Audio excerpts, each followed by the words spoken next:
Hey guys, I'm back at you with you today. I know I usually talk about kayaking and water conservation and environmental conservation. Today we're in upstate New York. It's January 1st, 2021, and I'm with Dr. Robert Bell. And we've been out here cutting some trees down. So tell us, Bob, how is this conservation and what's our purpose out here today? So our plan today is to create more sunlight on the ground and more browse and cover for deer.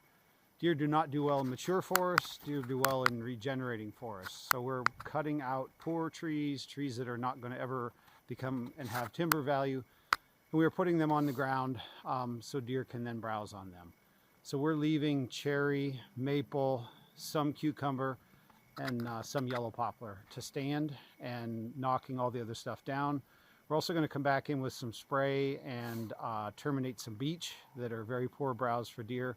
So conservation is not just leaving trees, conservation can be cutting trees, and it's much better for the wildlife, the deer, and it's not just deer, grouse, turkey, squirrels, everything from rabbits are going to move into this thick cover. So that's what we're accomplishing here. If you look around some, you can see we're getting all the trees that we're cutting onto the ground. And I'm going to spin the camera around here and we'll take a look at what we've done here.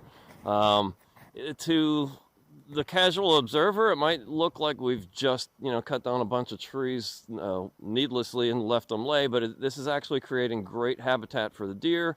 It's regenerating the forest. Some thick brush will grow up in here, and it's going to help the more valuable, better trees.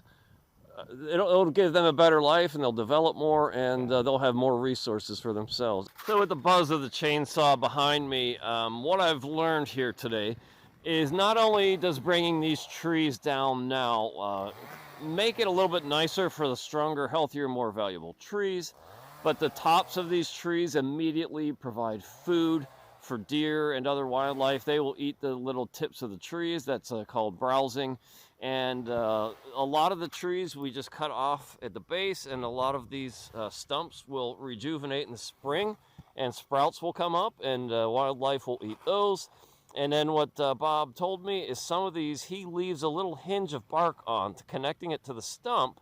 So in the spring, the nutrients will still go out to the tree, and you'll get some fresh green buds on it, and the deer will browse that. So, this is an intersection of forest management and wildlife conservation.